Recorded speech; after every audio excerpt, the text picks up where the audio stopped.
Alhamdulillah. Alhamdulillahilladzi sara'al islama fasahala sa'rawi'ah wa anna arkanahu ala man ghalaba faja'allahu amnan liman alikahu wa silman liman dakhalah. Asyhadu an la ilaha illallah wahdahu la syarikalah wa asyhadu anna Muhammadan abduhu wa rasuluh amma ba'dah.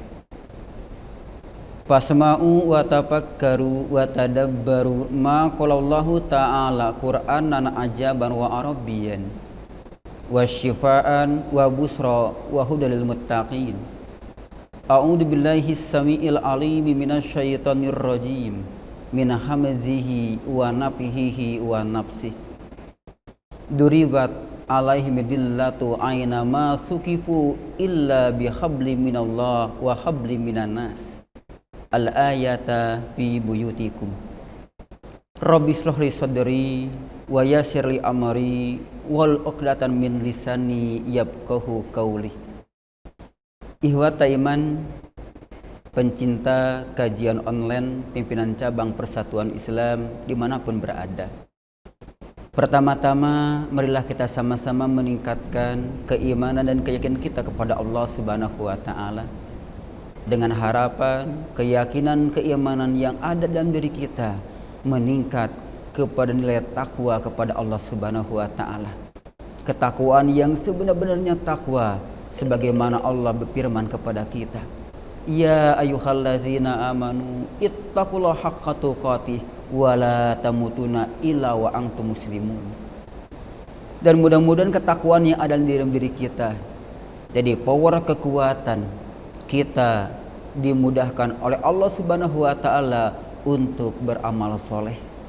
Dan mudah-mudahan kalaulah Ijrail datang kepada kita pada hari ini, mudah-mudahan datangnya Ijrail kepada kita, kita sedang mengumpulkan pundi-pundi amal soleh, kita sedang takarub kepada Allah Subhanahu wa taala, kita sedang beribadah kepadanya, sehingga kita termasuk orang-orang yang husnul khotimah, yang layak masuk kategori radhiyallahu anhum wa radu anhu dzalika liman khasyiya rabbah. Amin amin ya rabbal alamin.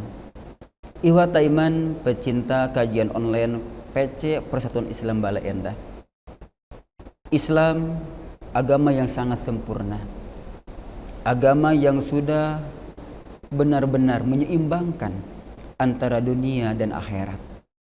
Agama yang bukan hanya mementingkan ibadah vertikal kepada Allah Subhanahu wa taala, ibadah-ibadah mahdoh, tapi Islam juga mensyariatkan kita untuk bermuamalah secara hubungan manusia. Bukan hanya baik kepada Allah Subhanahu wa taala, tapi Islam juga mensyariatkan kita untuk baik sesama manusia. Jangankan kepada manusia, kepada binatang pun, kepada tumbuh-tumbuhan pun, Islam menganjurkan kita untuk berbuat baik kepadanya. Apalagi kita sesama manusia yang diangkat kesempurnaannya oleh Allah Subhanahu wa taala.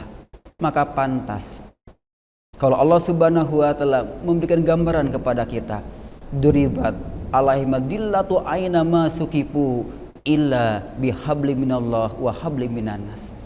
Akan kena kehinaan kepada mereka, kepada manusia, kecuali manusia itu berpegang teguh kepada aturan Allah Subhanahu wa taala dan kepada aturan sesama manusia.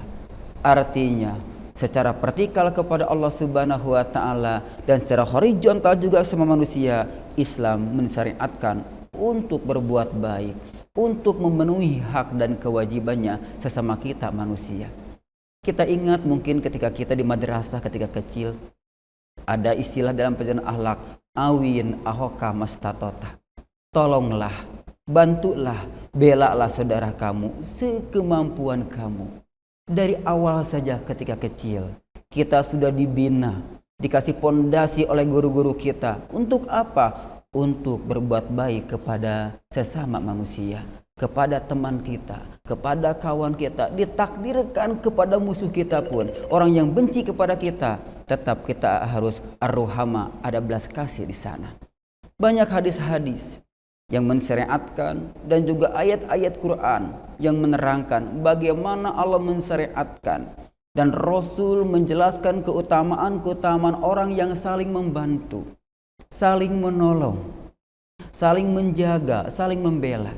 Di antaranya hadis riwayat Imam Bukhari Rasul mengatakan, "Man kana fi hajati ahihi kanallahu fi hajatihi."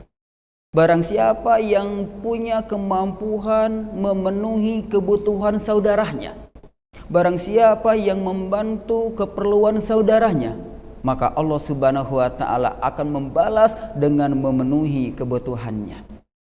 Coba ikhwatu iman rahimakumullah. Kita membantu teman kita. Kita memenuhi kebutuhan teman kita, saudara kita. Tapi yang membantu kita, yang membalasnya bukan orang itu, tapi yang membalasnya Allah Subhanahu wa taala. Mungkin orang yang ditolong oleh kita nggak tahu apa kebutuhan kita.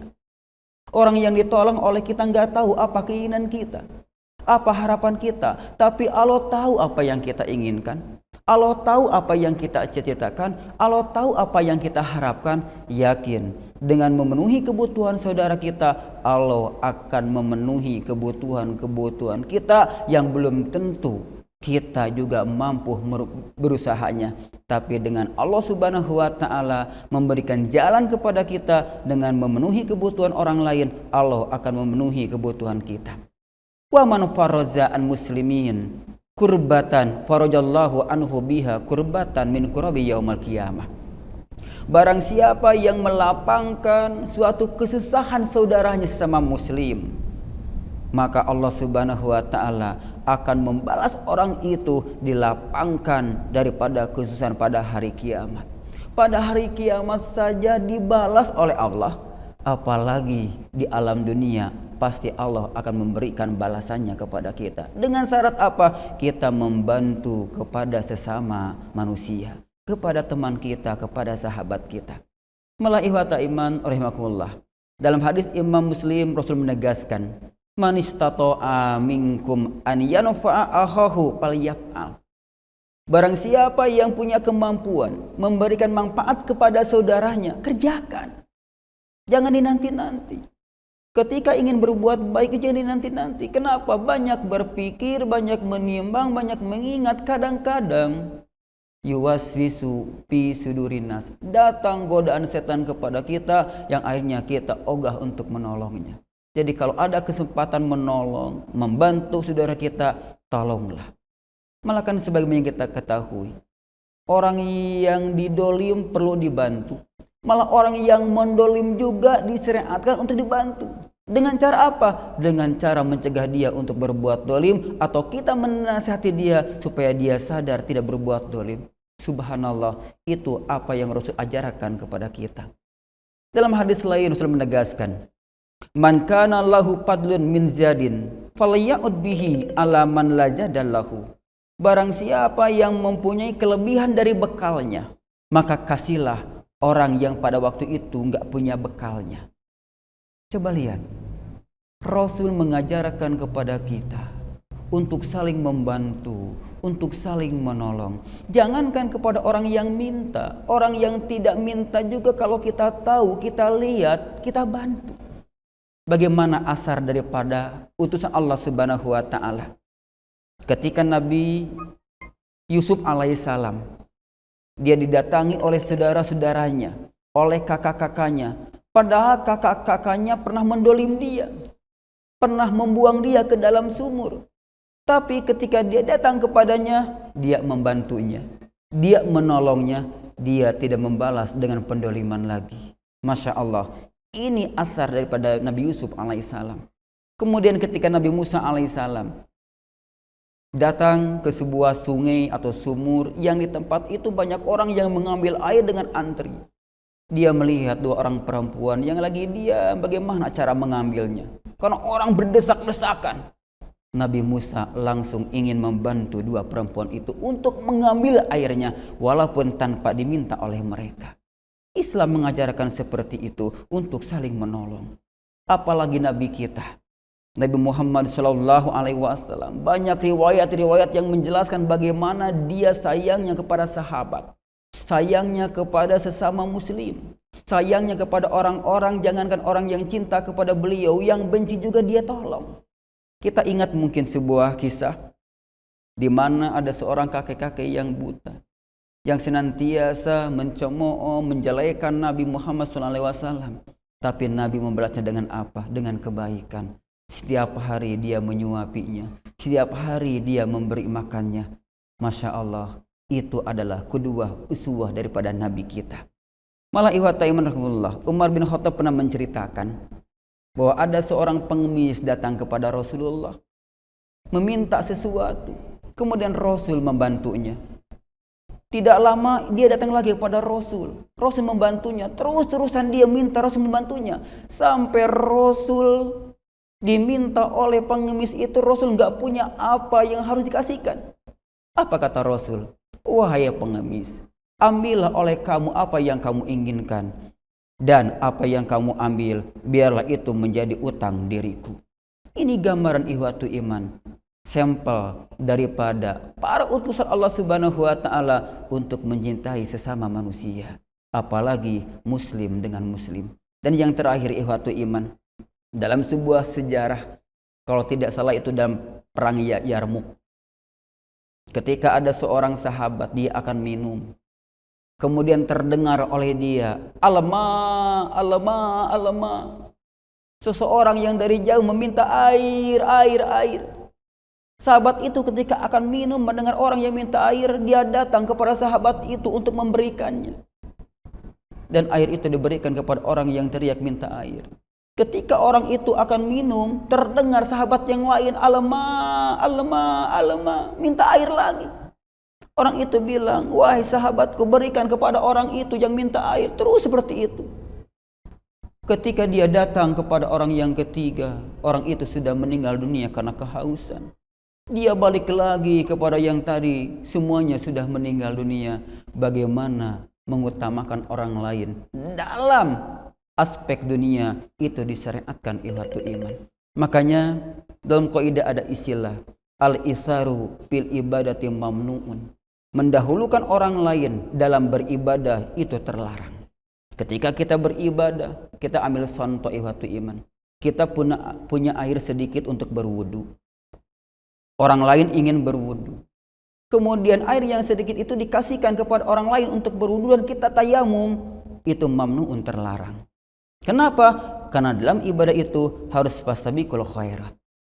Ketika kita ingin sholat berjamaah kepada orang lain, menyuruh saf yang pertama, menyuruh kepada saf yang pertama, ayo kitanya di saf yang paling akhir. Islam tidak mensyariatkan seperti itu dalam aspek ibadah. Tapi dalam bermuamalah, dalam hubungan alam dunia, itu Rasul mensyariatkan bahwa kita untuk mendahulukan orang lain. Al-itharu fil muamalah mahbubun. Mendahulukan orang lain dalam hubungan kehidupan dunia itu dicintai. Ketika antri sembako, biarlah orang lain yang duluan. Ketika kita antri sesuatu yang sifatnya duniawi, biarlah orang lain dahulukan. Kadang-kadang kita suka keliru. Dalam ibadah kita mendahulukan orang lain, tapi dalam hubungan dunia kita mendahulukan diri kita sendiri. Padahal Islam tidak mensyariatkan seperti itu. Mudah-mudahan ihwata iman yang sama-sama mencintai kajian online ini, kita termasuk orang-orang yang bisa paripurna. Bukan hanya baik kepada Allah Subhanahu wa taala, bukan hanya ritual vertikal baik kepada Allah, yuk kita sempurnakan, kita juga baik kepada sesama manusia, apalagi pada bulan Ramadan ini, yang setiap kebaikan kita akan dilipat gandakan oleh Allah Subhanahu wa taala. Itu mungkin yang bisa saya sampaikan. Mudah-mudahan ada guna dan manfaatnya. Kalau ada hal-hal yang keliru, mohon maaf atas segala kesalahannya. Rabbana atina dunya hasanah wa fil akhirati hasanah wa qina adzabannar. Wassalamualaikum warahmatullahi wabarakatuh.